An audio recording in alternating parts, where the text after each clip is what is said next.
Conversations with Azu Ishekwene. A very happy new year and welcome to our first episode of Conversation with Azu for the year 2026. And we'll begin this way. Venezuela President Nicolas Maduro has been kidnapped by the United States under President Donald Trump. We look forward to bringing you perspectives on this outrage as the drama seems to take longer than a while to play out.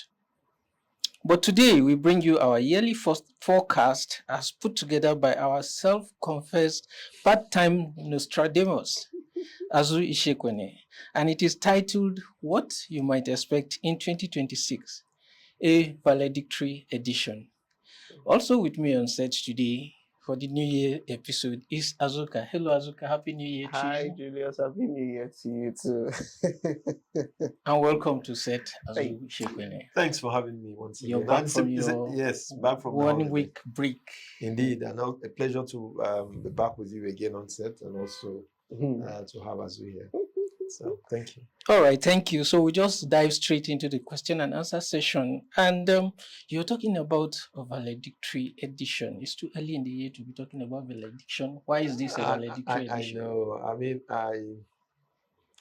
I remember, when a friend read and called me and said, "No, don't talk that. That seems to have an ominous connotation. Why are you talking about valid?" I said, "No, I mean, it's valedictory in the sense of retiring what I've now done for 6, going to 7 years. I mean, since 2019, actually, it was in January 2019, I believe it was, that I started sort of looking down the year and making what you call the forecast of what I think might happen, things that might shape the year, beginning from politics to economy, and also sports, of course, and international affairs and so on.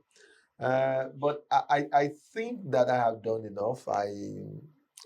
So it's in that sense that it's in the sense of retiring that concept of annual forecast that I'm talking about, the valedictory, not in the sense of either going into retirement or anything of the You sort. gave so many of us the scare. I believe you gave Azuka too.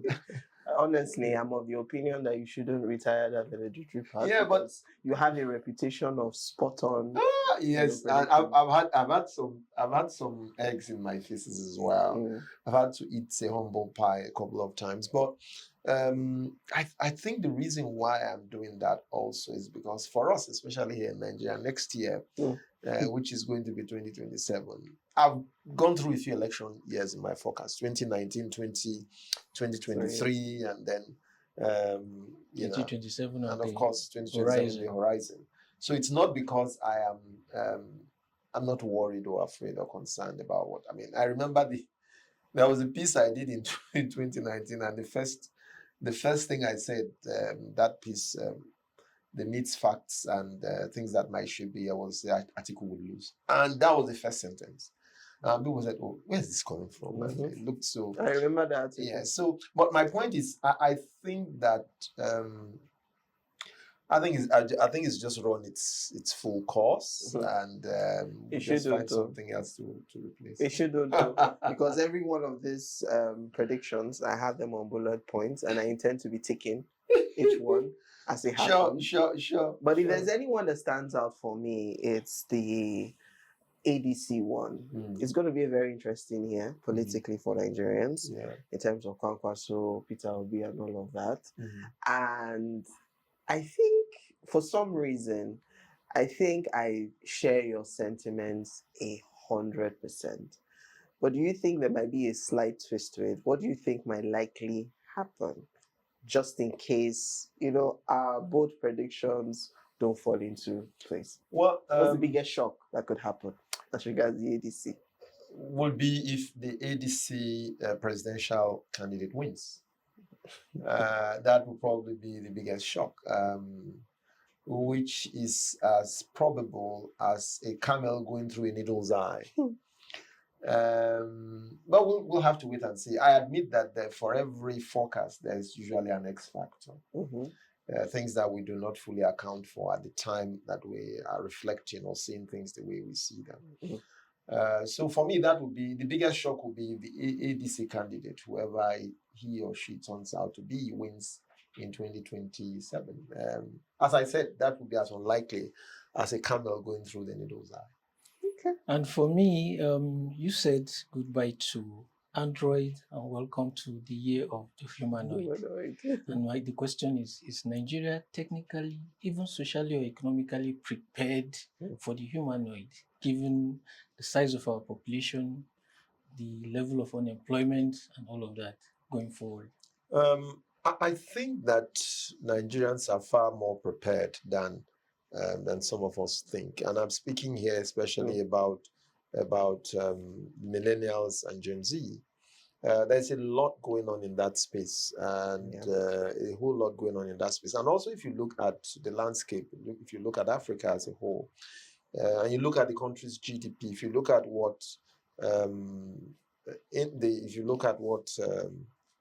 what IT is contributing, I think it's about 20% now, 19-20% of GDP, coming from that sector. There's a whole lot. And that is down to a lot of very positive activity by millennials and Gen Z, and of course Nigerians in diaspora. So I think that there's a lot happening there. There'll be a lot still. The world is more open than it is. It's more.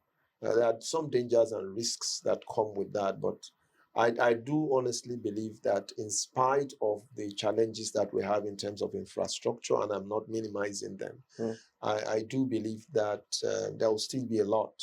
Because what we have done over the years is actually to leapfrog, okay? So how we land or how we do that is usually a problem. But you find that when Nigerians go into something, they sort of own it far more than those who started it, and do it with such terrific speed that we seem to forget even where we are coming from. I see a bit of that happening in 2026.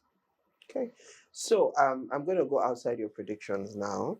I was hoping that you were going to just give us a bit of a teaser of how you think the future of our very dear FCT 001 is going to be in 2020.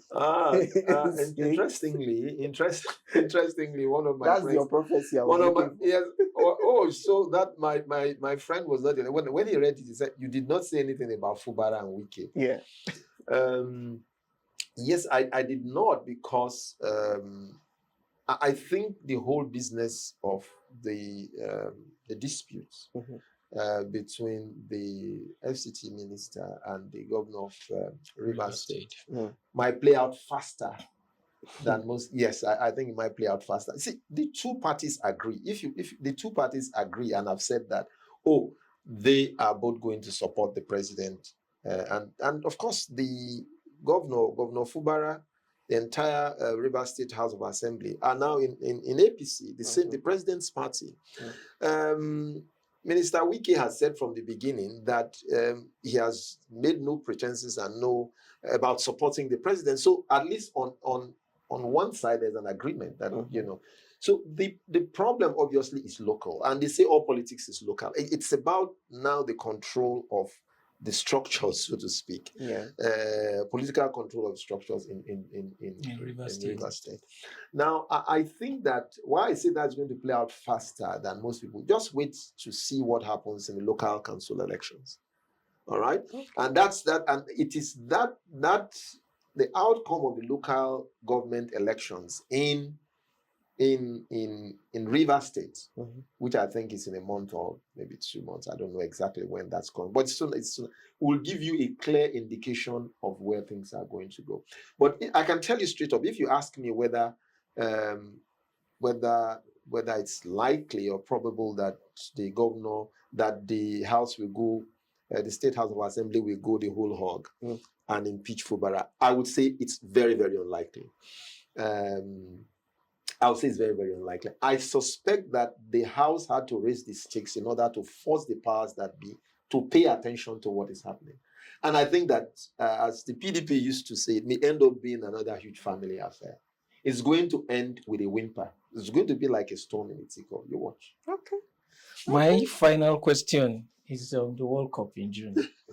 You pitched your bet on Spain. Well, that is not even my concern. My concern and question is this: given the way Trump has turned the entire world into a crime scene, is there no likelihood that countries will come together and boycott the World Cup because of what is happening in Venezuela? No. I don't think that that's probable. Unfortunately, and I was saying this to Azu, offset. If you recall, many Venezuelans and many Latinos in the US, many people of color, voted for Trump. Yeah. So they cannot say they didn't know what they were, getting into when they do that. I mean, there's no. I do not shed any tear for people who voted for a man that showed clearly what sort of agenda that he wanted to execute. I have no, I just have absolutely no. Those were Latinos domiciled in the US. Yes, they voted. They voted for Trump. They weren't voting for him to invade their countries. Well, I don't know when they voted for him. Trump. You see, remember that when Barack Obama's government invaded Libya, which led to the death of Muammar Gaddafi. Donald Trump said on his timeline, and he said that the government was foolish to have invaded Libya, leaving the oil. He said so. It's there. So I mean, the man has not hidden the sort of person that he is. So I shed no tear at all, and I say this with a heavy heart, of course, for those who voted Donald Trump. They are getting exactly what they sort of voted for. But as to whether countries will band together or rally to boycott, that's very, very unlikely. I mean, it's a huge occasion, it's a huge festival, and there'll be a lot of noises about people not mixing politics with sports and all of that.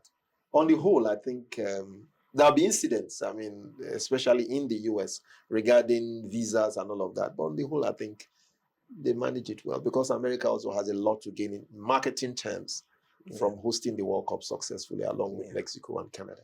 Okay.